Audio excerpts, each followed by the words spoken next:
In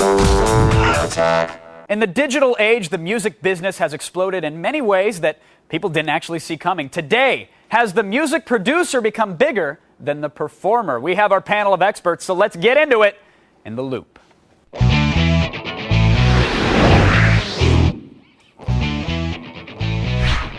That's right. Today we're talking music. Now, before the break, we asked you if you would buy an album of a band that you actually hate if it was made by a producer that you love. Well, 44% say yes, while 56% say no. Kind of surprising. Joining us via satellite to help us make sense of it all from San Francisco, Dan the Automator. He's produced groundbreaking albums for bands like Gorillaz and more recently collaborated on the hugely successful project Handsome Boy Modeling School. He joins us. And from New York, editor for Spin Magazine, Kyle Anderson. Gentlemen, welcome to The Loop. Dan, I'd love to start with you if I could.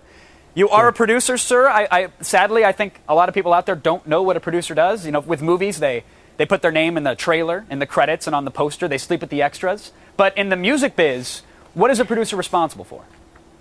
In the music business, it could be anything from making all the music, like a lot of rap records where the track is provided by the producer, to maybe doing a rock record where you're sitting there and helping guide the sound. It can be anywhere from that far to that far and anywhere in between. Now, could you be labeled a producer if you literally just sit at the board and arrange the mixing levels so they look like a game of Tetris or something like that? Just playing with sliders all day?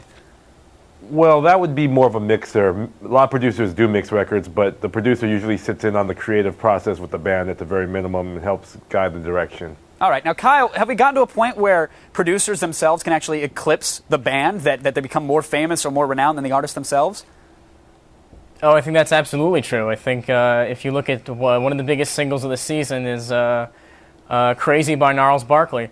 And people aren't lining up to hear that because of CeeLo Green. They're definitely on board for the production of Danger Mouse. So I think in that instance, it's definitely true, and I think it's true, getting more true across the board in both the hip-hop and the rock world. Well, we have Dan here, and I'm sure he'll be modest. So, Kyle, I want to ask you, do you think the Gorillaz' success is in any part due to Dan being tied to the project?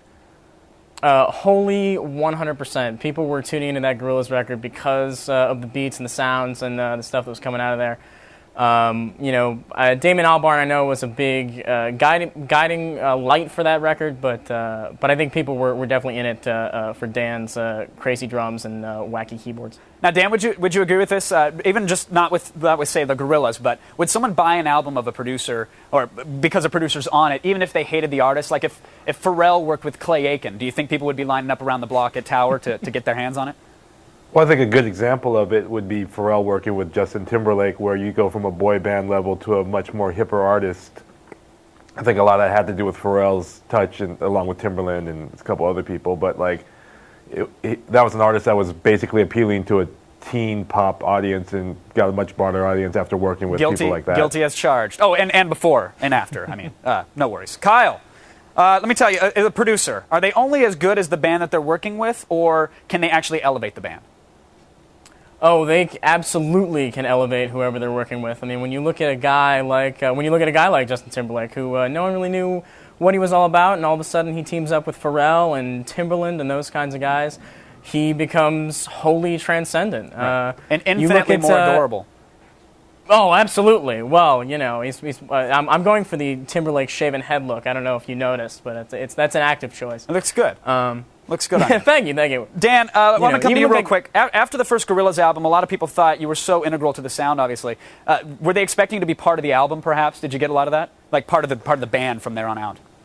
I mean, to a degree. I'm not a member of any of the bands I work with. I go in and work with them, and there's definitely an attachment because my sound tends to put a bit of a footprint on stuff. But I could be more of a behind-the-scenes guy if I could, or at least on the side of stuff, and that's kind of where I really reside.